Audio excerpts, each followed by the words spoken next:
we're going to talk about running up sea, down sea, side sea, and lastly, a little trick we call quartering. So we're actually going down sea right now. Down sea is the calmest, nicest wave. That's why whenever we're filming and it's a little rough, we'll turn the boat down sea, take the camera out. Hey, it's a good time to film. So Amanda, why don't you show them how we're down sea? All right.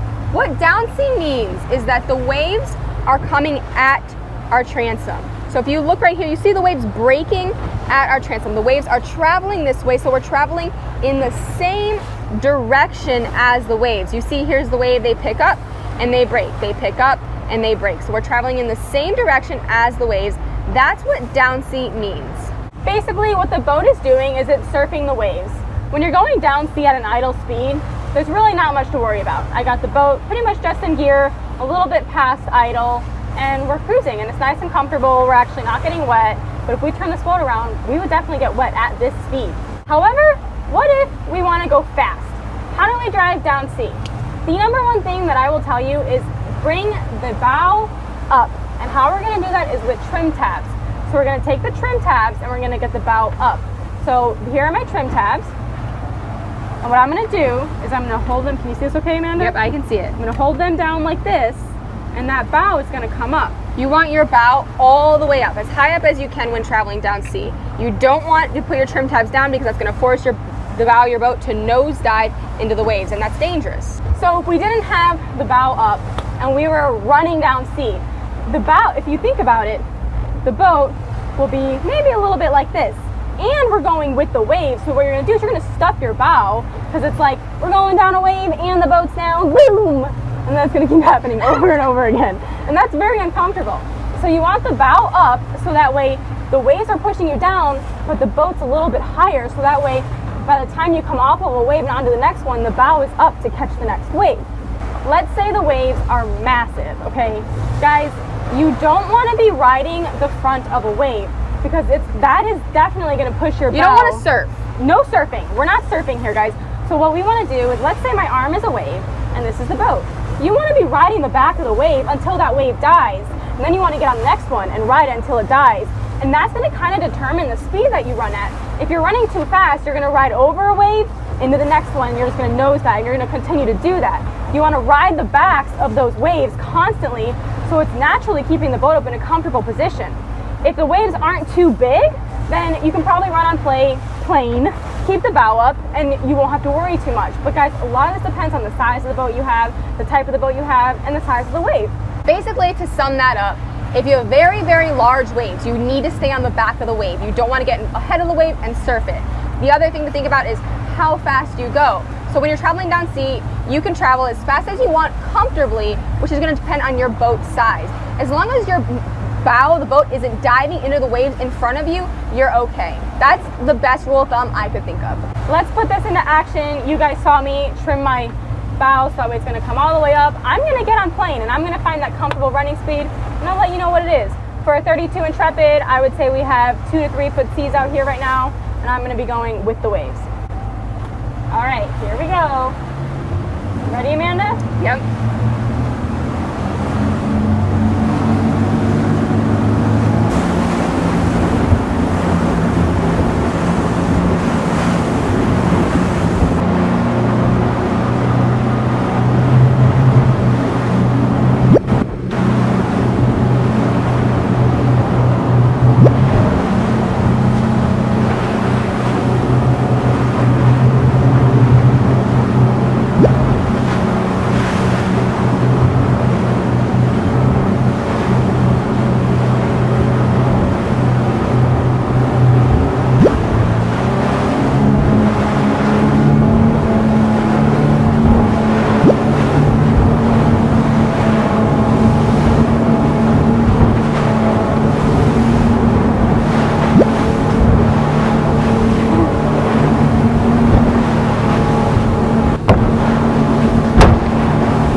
About down sea is to always be adjusting the speed of your throttles. So always keep your hand on the throttle so you can adjust the speed, and your hand on the wheel.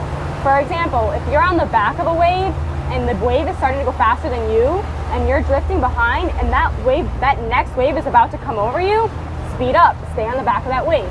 The opposite will happen is if you're going faster than the wave and then you're about to fly off of it, slow down. Stay on the back of the wave, guys. So just constantly adjust it. And this is really important when you get into rougher seas that are nice big rollers and for running into inlets. The next sea condition we are going to cover is traveling up sea. But before we can go up sea, we have to turn around. So I'm going to give you a little tip on when to turn around in rough seas. Now on a day like today, I could probably turn around at any point and not worry about it. My favorite point to turn around is if I'm traveling down sea and I'm switching to up sea. I wait till one wave just finishes. So I'm riding a wave right now. All right, that wave, hold on, I just caught another one. I'm going to get this, don't worry. All right. So I'm riding a wave, that wave finished. You want to make your turn. She sped up, she got more aggressive. And I sped up to make my turn before that next set. And depending on the seas you're in, now if you are in extremely rough seas and swells, there might be swells. So you kind of maybe ride a couple of them. Okay, there's an opening, make your turn. And you want to make that turn right when you're at the bottom of that wave. You don't want to make your turn at the top of the wave. You want to make it when that wave is done, when it's settling down, that's when you make your turn. Now we're up sea. Traveling up sea. Now when we're traveling up sea, if the waves are really tight together and stacked, sometimes it's better to go faster, get on top of those waves, and you'll just stay on top of them and you will stay dry. Now that's going to depend on the size of your boat and the size of the seas. But when they're tight and they're rough, normally going faster will help. So if you're going slow and it doesn't look that rough and you're getting wet, maybe I should try going a little faster and get up on top of these waves. Now something else that helps, when the seas are really tight like that and you're on top of them, but if your bow is constantly doing this and porpoising and pounding, take your trim tabs, push them down just a little bit, and that'll get your bow straight and you can just ride on top of the waves. That is one thing if you're in seas and you're constantly doing this and they're tight. Take your trim tabs, push them down, and it'll push you through those seas better. Now if you have really spread out up sea, that's when you're really gonna wanna be on the throttles. So the waves are coming at me, okay? So a wave just finished and I'm going up that wave. But let's say for some reason, so the wave's at me, and now all of a sudden I'm traveling down that wave and I'm going fast and I see another wave that's about to come over my bow. When that happens, you wanna back off the throttle. This way you slow down, that wave can come and you can get back on top of it. So that's basically the advice for going up sea, is you wanna be on and off the throttles at all times. And if you're in very large waves, you wanna go straight. If you start turning sideways in the middle of coming down the back of a really big wave, that's when things get hairy. We want to go up, come down nice and clean, and stay on the throttles. Don't be afraid to adjust your throttles. If you're traveling, all of a sudden you feel like you caught some air, that means it's time to come off the throttles. If you guys look, you can see that clearly we're going up sea right now. The waves are coming at us, the spray is coming at us. Rough sea would definitely be the less preferable of the two. You see those white caps out there, those rollers coming towards us. And if we turn around, hold on, we're gonna ride this wave for a second. Here we go, going through the waves. If we turn around, you'll see it looks calm behind us. It looks pretty nice. That's because what we're staring at is the backs of all the waves. They're all going away and we're saying bye to them. Amanda's about to demonstrate too slow, and I'm about to get soaking wet, and this is what we do for you all. Here we go, too slow.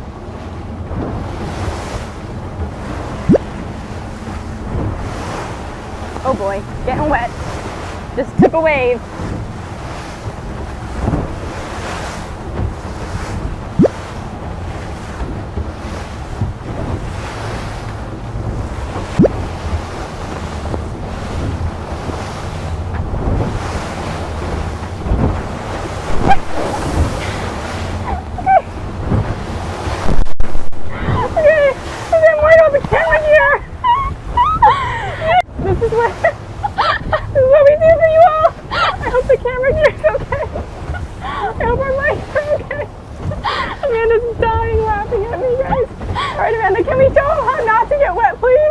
Now we're gonna go fast. Okay, hold on, I gotta clean the lens. Okay, how wet are you? Don't dry yourself off. I'm pretty wet, guys. You can see. Look at my hair. Look at your hair, you're dripping. The things we do for you, the tube. Things we do for the tube. Do it for the tube. Okay, you ready? Yeah. Let's please show them how to stay dry. So we're gonna go up sea a little bit faster at the perfect speed. Okay, I have faith in Amanda. I'm gonna stand up here now and she's gonna go the perfect speed to stay on top of the waves and not get wet. You can see I'm pretty wet. Maybe I should dry my glasses so you guys can see. Here we go. About to go the perfect speed so that way we don't get wet. Look at this. We're on plane. And I'm not getting wet anymore.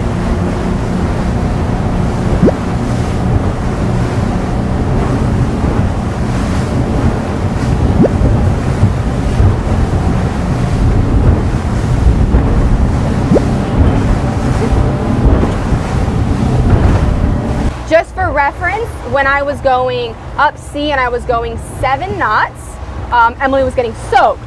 When I was going up sea and I went 15 knots, I was going fast enough to get on top of the waves and stay on top of them, and Emily stayed dry. Now that time, I didn't touch my trim tabs at all. My bow was completely up. But sometimes, if the seas are really tight, it's better to trim them down. But today wasn't the day for that. The next type of sea conditions that you might find yourself traveling in would be side sea. Side sea, in my opinion, is the worst, because you are going to be taking water over the side and there's no way to hide from it. So I'm about to go side sea for you guys.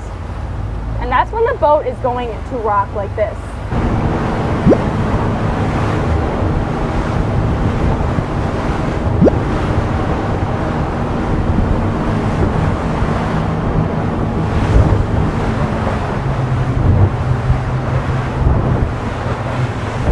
It's not very fun and it's not very dry, that's for sure. Ideally, you don't want to travel side sea. I'll get you a visual. You can see the waves are coming at the side of our boat. Usually you don't want to travel side sea unless you have to, but if you do have to, we're going to give you a trick on how to do it. If you're traveling side sea and you're ready to go somewhere and you want to pick up some speed, the ideal way to travel side sea is to find that trough. The trough is the bottom part of the waves and you want to stay within it. So if you're traveling, the waves are coming this way, right guys? And I'm traveling this way, I'm going to stay in that lower part of the waves the whole way. So I might have to do a little bit of zigzagging, but it's better than being sightseeing, going up a wave, down a wave, up a wave, down a wave. So you want to stay in that lower column of the wave. The last concept I want to cover is quartering. Think of a quarter, 25 cents, but it's a verb and we're now doing it on a boat. When you quarter a sea, instead of traveling directly into it, or I have a following sea right now, so that means I'm traveling straight into it. Quartering means I'm traveling at a 25-degree angle of the sea. What that does, it allows my boat to travel faster without burying that bow, because I'm not going straight into the seas. It's basically giving you more space between the end of one wave and the start of other, allowing you to travel a faster distance and hopefully a smoother ride. But just remember, if my destination is directly in front of me and I quarter my seas, I might end up out here, but what you can do is you can quarter your seas in one direction and then quarter your seas in the other to get to your destination, hopefully more comfortably. That pretty much sums up quite a variety of different sea conditions, and we hope these tips were helpful. We are about to head into our inlet. I'm not sure what our inlet looks like right now. Hopefully we can use some of these skills that we taught you. It's definitely going to be somewhat of a down sea side sea. It'll probably be a down sea side sea inlet. It's not going to be too crazy, but I'm going to use these skills that we taught you in a real world example going into our inlet.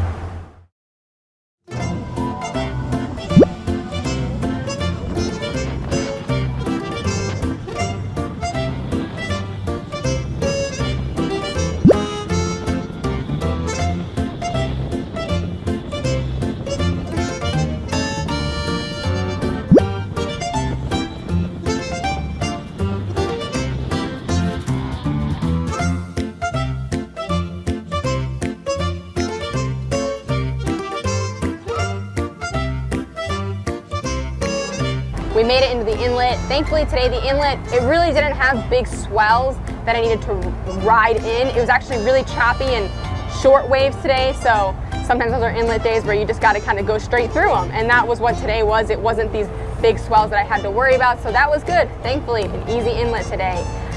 We hope you guys learned something and enjoyed this video. If you did, leave it in the comments and let us know. We appreciate you all for following, and thanks for watching. I have fish brain. It's been a long day. You saw those rough seas out there. My brain hurts.